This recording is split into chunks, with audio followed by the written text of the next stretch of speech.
Hello, everyone. Thank you for being here. My name is Mayra Flores. My colleague Alondra Valle and I are very happy to be here with you. We are collaborators in the exams unit of the British Council in Mexico. And today we want to share with you a little bit of the great journey that has been implementing the variant of the APTIS remote test in the Americas. So say hello, Alondra.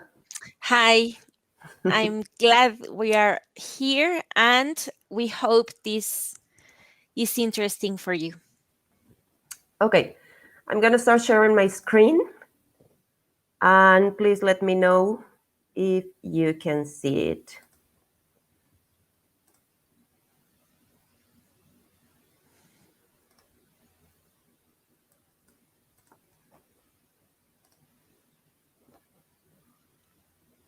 Okay, can you see it now? Okay, thank you, Vale. Yes? Perfect. Because I can't see anything apart from my from the presentation, so please. Of course. No, we can see it, Mayra. Okay, Yes. great. Thank you very much. Okay, so we're going to start. It is a reality that technology has enabled testing solutions to reach more people in more places. And proof of that is the British Council APTIS test. APTIS is a computer-based test that normally it is delivered in a physical invigilated environment. But starting in the mid-2020, we were able to offer the remotely proctored variant of the test. We can tell you right now that this test has proven to be convenient, secure, accurate, flexible, and efficient. But today we want to go a bit further and try to show you how we accomplished that and what was in our minds all this time. So I think that a little bit of context is necessary. So here we are in Mexico, minding our home business, when the first case of COVID-19 is confirmed. No panic so far, but after having been receiving news from around the world and seeing an increase in cases in many large cities in Mexico, national authorities decreed a provisional lockdown and social distancing measures. We all expected this to be over soon, but we know the story. And for many, many months, the busy and crowded streets of Mexico City downtown looked like this. Now, bear with us and picture this. All education went online, and we all tried to do our best in getting used to this new normality, as it is called here in Mexico. However, once the graduation season approached, students faced the problematic situation of being unable to sit face-to-face exams to prove their English competency to complete graduation requirements. But not only that, a similar situation happened with most jobs. Companies and companies and organizations had recruitment processes frozen.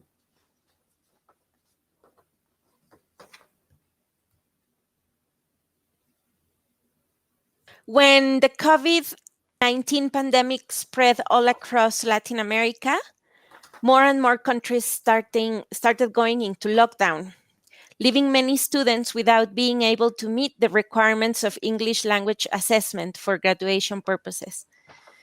This was the case of our colleagues in Peru and Chile, which were going through university terms coming to an end and accumulating a significant backlog of APTIS tests. Since our British Council offices in Peru and Chile are somehow small, extra hands were needed, and the Mexico exams team offered help. We were trained in the platform for remote delivery by our colleagues of the Global Assessment team and started scheduling sessions of 50 students. We were able to clear the backlog, but this experience also gave us a lot of learning about the remote proctoring version of APTIS. When our colleagues in Colombia and Brazil heard with Peru and Chile, they also requested us to help them with their exams backlog. So this is how the Americas hub for APTIS Remote started being shaped. Currently, we deliver remote exams in Mexico, Colombia, Brazil, Peru, and Chile. Up to now, we have delivered 2,500 exams. So this means that we have benefited 2,500 test takers who were waiting for English language assessment. And they were able to do this from the comfort of their home.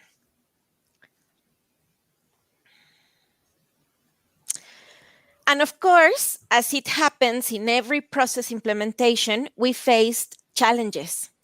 The most challenging part of remotely proctored process for APTIS, and one which appeared to impact test takers' overall experience, was following the onboarding instructions. We are very necessary for a smooth test day experience. In the build-up to remotely delivered testing sessions, there was often an expectation that these high-stakes professionally proctored tests would somehow happen at the push of a button. Those were our assumptions in the organization and the exams team, and also the assumptions of the test takers. This essential but downplayed step in onboarding seemed to affect candidates' affective filters and increase the stress levels because mainly because of the nature of the communications of the proctoring platform, because it required certain proficiency in English and were also tech-minded, which we know that sometimes, even when we have a proficient level of English, following instructions and following technical vocabulary is difficult. Even in our first language, technical instructions need to be read in detail to be able to be interpreted correctly. After several sessions, we started to realize that the technical skills or digital skills of the test takers were essential to the process of onboarding. In early sessions, up to 25% of test takers who had enrolled failed to show up on test day. And we were intrigued to understand why and to adjust the customer journey to bring in aspects of the human support experience in the in-center testing process.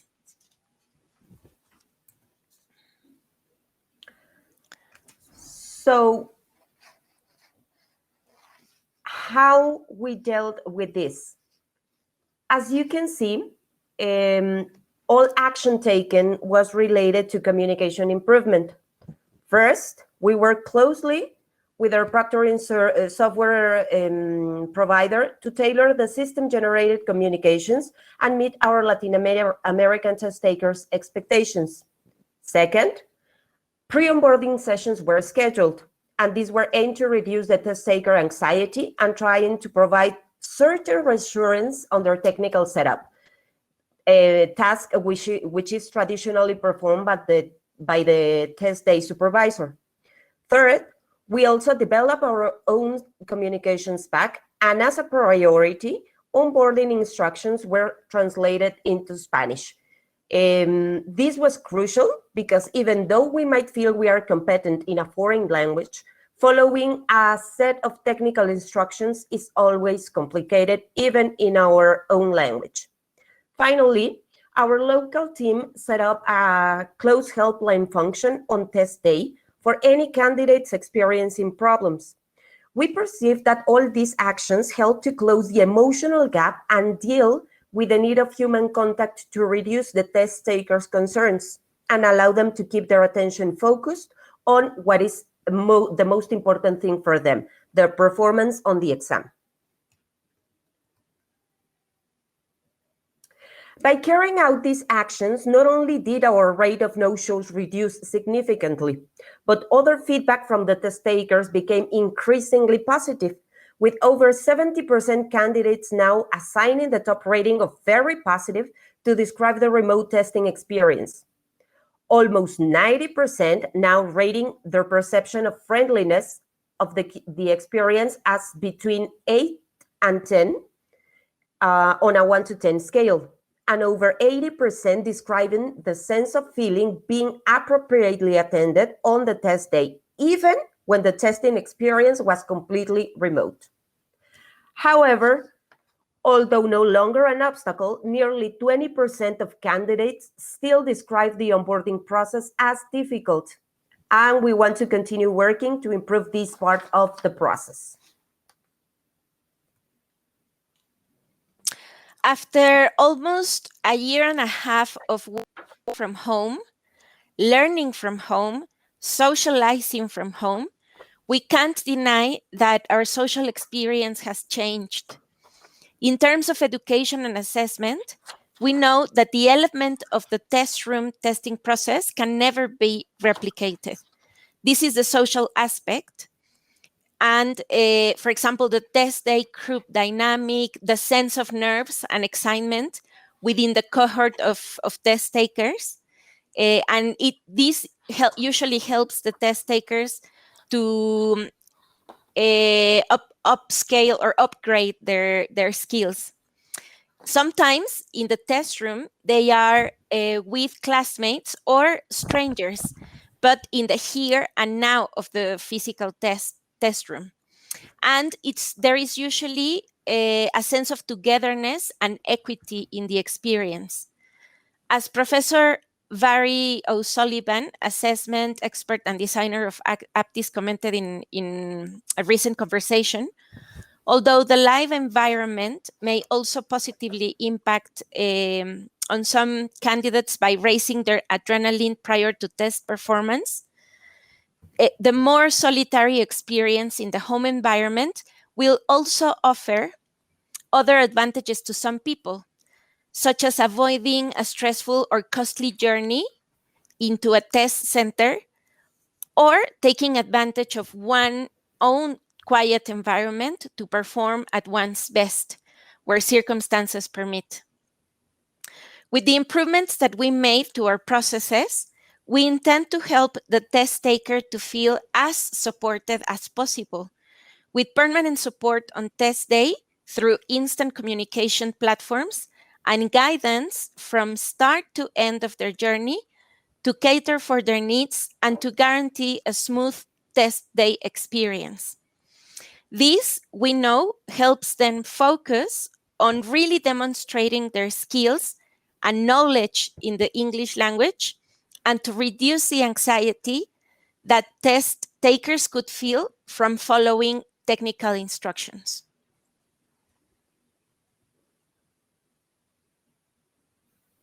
The most relevant factor in our story is that remotely proctored testing became the only option as opposed to the chosen option overnight. Whereas the APTIS test remained the same, the process and stressors associated with testing changed. So the human touch becomes more important now than ever.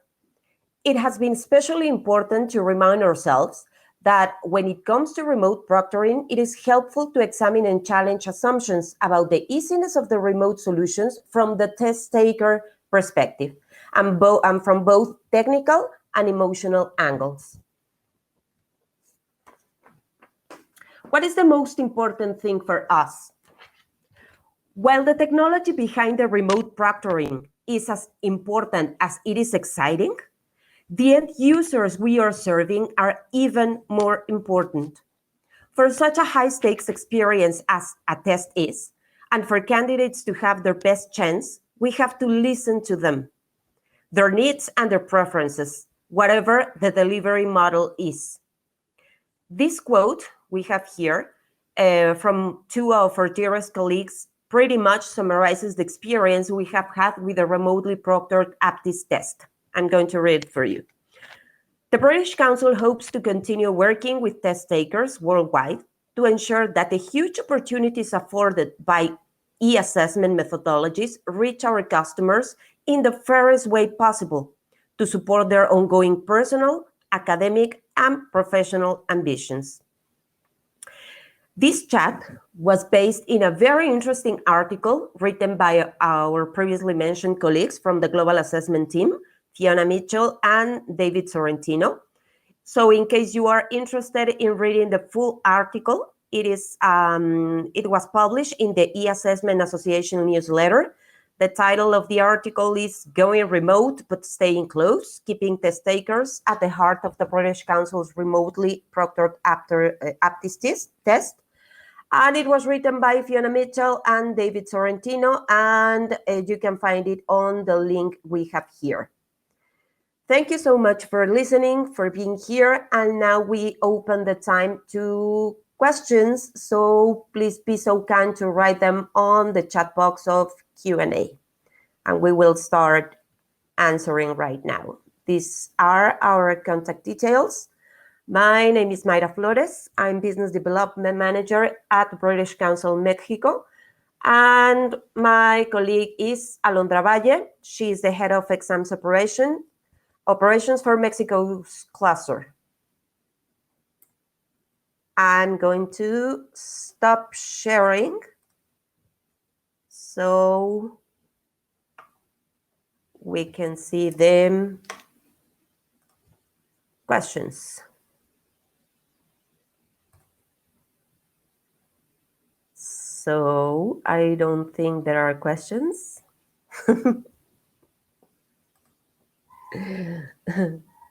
Valeria asked us something.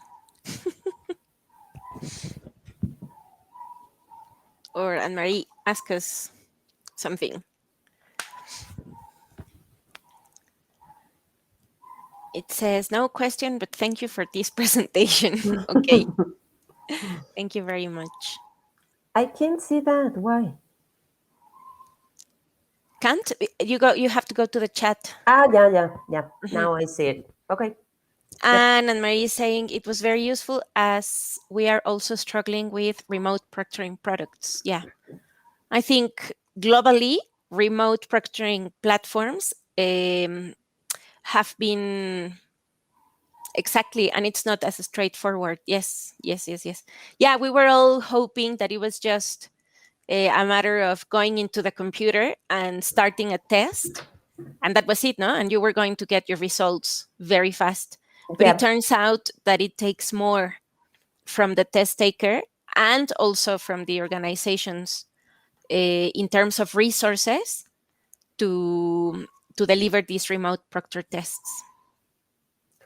Valeria is asking, how do you think we can contribute to people not being afraid of remote exams to reduce their fear of technology? That is a very good question. But I think what we have done regarding providing the test day support has been a key factor. However, the ideal would be to have technical support from the very end of the registration to the end-to-end journey, no? Just to, but that means resources, technical resources and human resources. But I think that would be the ideal. The thing is that there's a mix of variables that the organization cannot manage, because in the end, there's some responsibility that relies on the candidate. And we cannot visit every home and inspect every computer, because in the end, there are certain requirements that need to be met. No? So, exactly, yeah. And as the technology upgrades, the equipment should be upgraded as well. And that sometimes is an obstacle, no? Yeah. This is a very interesting question, and I think there's going to be a debate about this. Do you think remotely proctored exams will replace the traditional paper-based and or central sat exams?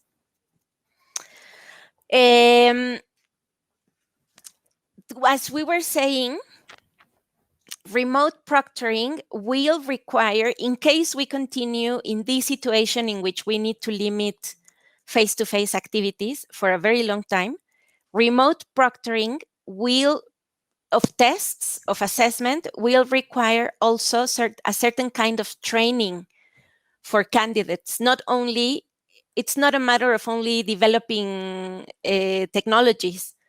It's a matter of rethinking assessment, which is what we are doing here in New Directions now. No, we are talking about digital platforms. We are talking about remote delivery, etc., etc. But then we also, as educators and trainers, we also need to think about or rethink about assessment in remote delivery, because this includes all these life skills that are not precisely related to the proficiency in language.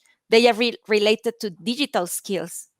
And then we need to rethink the way teachers have been trained to assess, the way they are exactly the way they are assessing their students now, no? Because we were expecting the same environment as in the classroom, and assessment has completely changed now from the Yes. remote environment. And something that it's really interesting about what Valeria is saying is, do you think remote exams can be as successful as they are in other regions, taking into account that in Latin America, the access to technology is not as common? We need to remember that in the Americas, we are still facing lack of stable access to high-speed internet in many countries.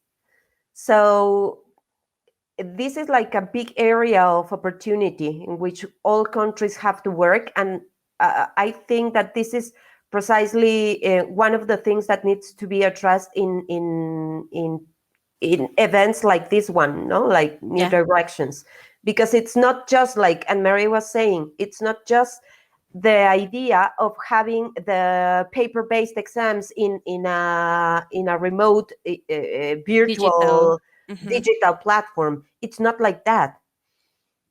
It's that we need to rethink the process of delivering the assessment itself. Otherwise, it's not going to meet the objective it was designed for. Exactly. No? And then Anne-Marie is also asking, do you think remote proctor exams are suitable for all candidates? Well,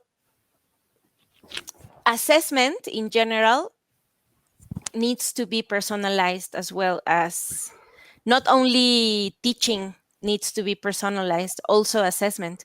You can't assess every candidate in the same way.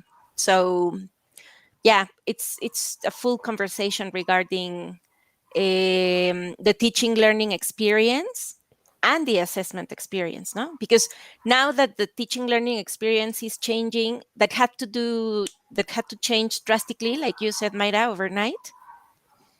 It's a matter of teacher training, teaching through digital platforms, learning through digital platforms, starting to develop different skills in students that include digital skills.